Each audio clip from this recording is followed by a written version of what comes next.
All right, y'all, welcome back to the show. It's no, it's not. It's just Scott Horton Show. I'm just used to saying that. All right, so, first guest on the show today is Gareth Porter from Interpress Service, ipsnews.net. And he also writes for Truthout and a few other places. You can find all his archives of pretty much everything he ever wrote, I think, at antiwar.com/Porter. Welcome back, Gareth. How are you doing? I'm doing fine. Thanks, Scott. Well, good, and you're welcome. Loblog.com. Jim Loeb, he's the boss over there at Interpress Service, and this is his blog, and you've got a piece there, and it's called Why the Buenos Aires Bombing is a False Indicator on Burgas. And since nobody knows what the hell I'm talking about, let me just say real quick, there was an attack on some Israeli student tourists in Bulgaria last week. The head truther in Israel, Benjamin Netanyahu, immediately announced that it was an MK Ultra mass shooting plot. No, I mean that it was an Iranian Hezbollah plot to attack these Israeli students. Because that's who he likes to blame. And the equivalence was made because of the date to the Buenos Aires attack of 1994, July 18th, 1994, which, as you say in your piece here, is always attributed to Hezbollah operating on behalf of Iran. So now here's Jeffrey Goldberg and others saying, yes, of course, this must be Iran celebrating their great victory of 1994. And so, let's hurry up and get the bombs falling. And now here's the part where you debunk all of that. Right. I mean, this is a mantra, as many of your listeners, I'm sure, already know, that the Iranians were behind the 1994 terrorist bombing of a Jewish community center in Buenos Aires. It's always cited as, of course, the worst terrorist bombing of which the Iranians are supposed to be guilty, and the proof positive that Iran is, in fact, the world's greatest terrorist state, the greatest exporter of terror.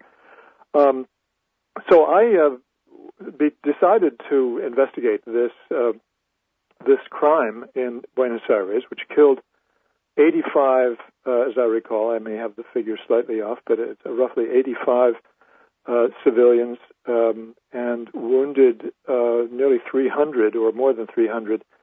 And so it was a terrible mass bombing, mass murder. And I spent around 10 months in 2006 and 2007 working to a great extent on this investigation of what happened, in fact, in the case of the Buenos Aires bombing. And, of course, that meant really looking into the investigation itself, the case that was constructed by the Argentine government and by Argentine intelligence during the period from 1994 right up to 2006. What I found out was really quite astounding, that virtually everything that had been said about the case, everything that had been written about the case and published about the case, was fiction. That there was practically nothing about it that was actually true. And you go back to the fundamental case that was made, that this was a suicide bombing that was supposedly a hallmark of Hezbollah. This is another term ripped from the recent news stories. As some people will recall, the Department of Defense spokesman just recently said that, yes, this Burgas, Bulgaria terror bombing has some of the hallmarks of Hezbollah, and this was exactly what was stated in 1994. Immediately after the bombing, both Israel and the United States said, this is Iran and Hezbollah. This is a hallmark. They didn't use the term, but they were using similar language, hallmark of Hezbollah operations and Iranian operations to have a suicide bomber. Well, it turns out that the evidence of a suicide bomber was thin to non-existent, and in fact, I would prefer non-existent in this case, because There were roughly 200 eyewitnesses to the bombing, people who were nearby and saw it happen and would have seen a white Renault Traffic van, which was supposedly the suicide bomb car. And only one person out of those 200 eyewitnesses, or alleged eyewitnesses, claimed to have seen the suicide bomb car, the one that was said to have been the suicide bomb car. And that was the wife of a policeman who basically was, her story was contradicted by her sister, who was with her at that moment, who said, no, there was no white traffic van that went past us in a corner block away from the Amia Jewish Community Center, which was bombed. It was only a yellow and black taxi that went past us at the moment just before the blast took place. So essentially, just to make a long story short, I mean, the whole story of the suicide bomb was untrue. It was not supported by the actual forensic evidence. And there are many other. Well, now, who do you think did it? Well, I mean, you want to cut to the chase? I'll be glad to do that. I think the evidence is very strong. It's circumstantial evidence as far as the public record is concerned, but I have other information which supports this that I have not been able to publish. But I think it's very clear that it was, in fact, Argentine anti-Semitic police, intelligence, and military personnel who carried out... What, Sons of Operation Paperclip over there? Well, yeah. I mean, these are, in effect, Nazi-type Argentines who are affiliated with the extreme right, or if not affiliated with, oriented towards the extreme right anti-Semitic views. The dirty war in Argentina is famous for having been targeted particularly at Jews, particularly the Jewish intelligentsia, of course, teachers, lawyers, psychiatrists, and so forth.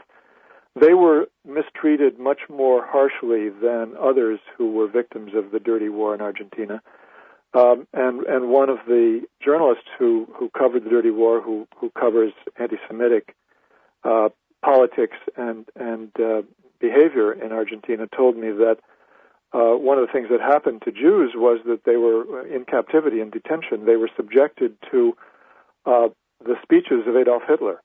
That was one of the Are you kidding me? Yeah, this is for sure. This is definitely the case. So these people who carried out the dirty war in Argentina were basically, for the most part, never brought to account. I mean, they never had to pay the price for their war crimes. And in fact, they threatened to overthrow the first democratic government, and by doing so, achieved through intimidation a degree of impunity that is really quite significant in this regard, because that means that they had both the motive, obviously, in terms of their anti-Semitism, and the opportunity, because of still having friends and associates in the security services of Argentina, in position to cover for them and make sure that they would never be found. Well, and apparently they have an Israeli government that would much rather score political points against Hezbollah than have some real murderers punished for their crimes. Well, obviously, the political and strategic interests of Israel at that time and ever since then have been to focus on Iran and Hezbollah, and not to be concerned with anti-Semitic people in Argentina. All right, we'll be right back after this break with Gareth Porter to talk about some other examples of bombings blamed on Iran that maybe weren't them, actually. Look at lowblog.com, why the Buenos Aires bombing is a false indicator on Burgos. We need to get back to that, too. All right. All right, y'all, welcome back to the show. I'm Scott Horton. I'm on the phone with my buddy Gareth Porter. Whenever the war party lies about something, war party, that's an indistinguishable term from the government of Israel. Whenever they're lying about something, Gareth Porter debunks it. And in this case, well, so far at least, we've been talking about this piece specifically, why the Buenos Aires bombing is a false indicator on Burgess. Some neocons like Jeffrey Goldberg at the Atlantic was trying to say, and others were trying to say, oh yeah, see, this is the anniversary of the Hezbollah attack in Argentina in 1994 in Buenos Aires there, and so that means we know it was Iran and Hezbollah behind this one too. And I don't think, Garrett, that you're saying you're sure Hezbollah didn't do this one. You're just saying don't look to Buenos Aires for an indication of that, because it's much, much more likely. In fact, you are completely convinced that it was right-wing neo-Nazi types inside their police forces, not Hezbollah, that did that attack in '94. No, that's right. And again, I do have information. I know this sounds hokey, but it's true. I have information that I cannot publish because it does involve the safety of an individual who is a source on this. Well, you know what? People go to antiwar.com/Porter, go to ipsnews.net and read Garrett's archives, listen to the archives of him on this show and other shows, and you decide for yourself what you think about that. I'm buying it. Well, in this case, I think, this is information that does really pinpoint the culpability of the police in the bombing of the Amia Jewish Community Center. But let me just add that there's so many points about the official case that are really quite dishonest. And there's so many things to talk about that it's hard to choose which ones to focus on. But let me start with the whole idea of the motive that has been attributed to the Iranians and Hezbollah to carry out this bombing.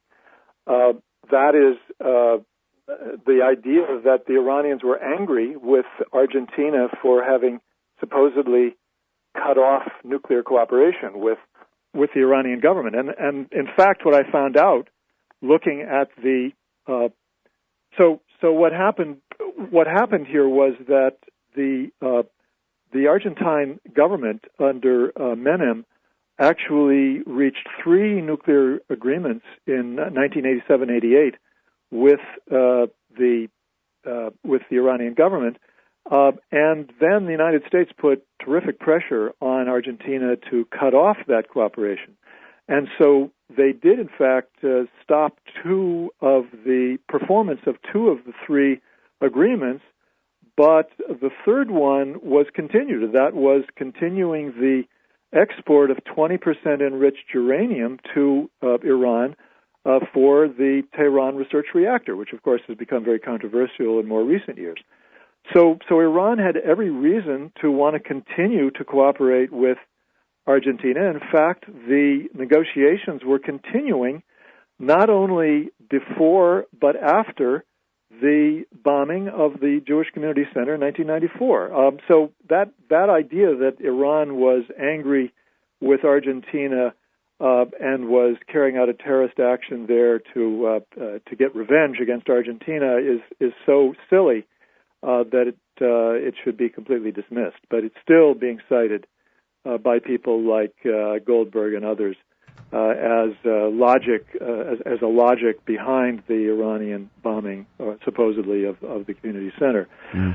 So, that's just an example of the kind of thing that I found in my investigation. Other things that people should know about the whole Amia bombing case is that it was clearly a setup here. What they intended to do was to arrest a Shia used car dealer, chop shop company manager, owner, who had dealings with both the police and with criminals in the past, to set him up so that they could detain him and then get him to finger others who would be convenient politically to be blamed for the as the Argentine collaborators with the people who carried out the attack. And so they ended up, the government of Menem twice offered a bribe to this Shia car dealer. The second time he agreed, for something like $500,000, as I recall, to finger three police officials of the Buenos Aires provincial police who were just happened to be affiliated with the political rival of President Menem. So this is the degree to which this case was so completely phony and political from the very beginning. It was never a serious effort to find the truth. It was always intended to hide the real culprits behind this bombing. Yeah, well, and same we talked about this. You did a giant piece on this, too. And thank goodness, because no one else was going to do the work, I guess, on the Khobar Towers attack. Which, history could have been a very different thing if they had pinned that on Khalid Sheikh Mohammed and Osama bin Laden, the guys that did it.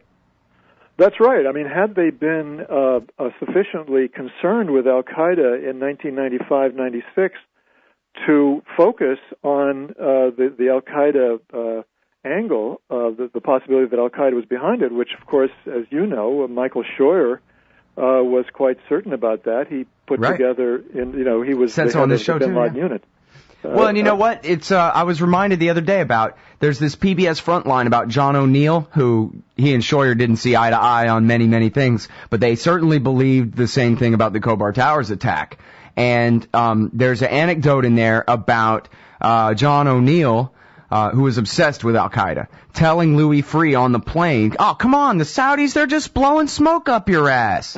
And that Louis Freeh, who is, Mr. ultra-conservative Opus Dei guy who just can't stand to hear a bad word, because John O'Neill used the word ass, Louis Freeh said, "Oh, you're beyond the pale and you're low class and I can't be around you and I don't like you," and just closed his ears, wouldn't listen to him ever again. And then, that was maybe the beginning of the end of John O'Neill at the FBI for offending Louis Freeh's delicate little sensibilities as he buys the Saudis and the Israelis line of crap on, what was it, Iranian-backed Saudi Hezbollah. That's right, yes. Uh-huh. So I mean, there's so many things about this that just don't add up, and which in fact indicate that the Iranians were not behind it. Well, I interviewed the U.S. ambassador to Argentina, to Buenos Aires, James Cheek, in 2007, and he admitted that they'd never found any evidence to support the idea that the Iranians or Hezbollah were behind this. That was simply, he said, politically. He said, we just decided that the Iranians were to blame, and it was up to them to prove that they weren't behind it. That's the way he put it to me in an interview. Yeah, of course, the Donald Rumsfeld standard. Exactly. And then the deputy chief of mission, who was the primary liaison with the investigators on this case, told me that he called it a wall of assumptions that stood in the way of the United States government basically trying to find out objectively what actually happened in this case.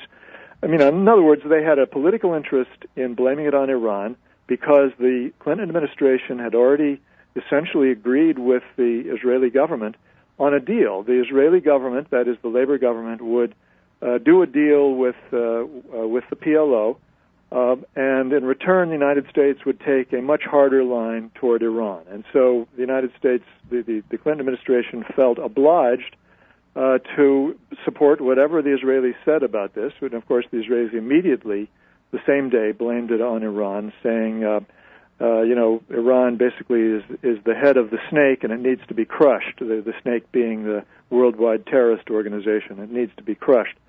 So this was all about international politics from the very beginning. No one was really interested in finding the truth. All right, now let me ask you this. Can I keep you one more segment and ask you all about the recent attacks in Thailand, India, and Georgia? Well, let me take a rain check on that for the following reason, because I'm doing a piece right now. I'm working on it this afternoon. All right, well, let's follow up. Hope it'll be out then. Tomorrow, and I should be able to do something much more systematic on that, and we can talk about it on your show. Will do. All right, thanks very much. Gareth Porter, everybody. IPSnews.net, antiwar.com/Porter.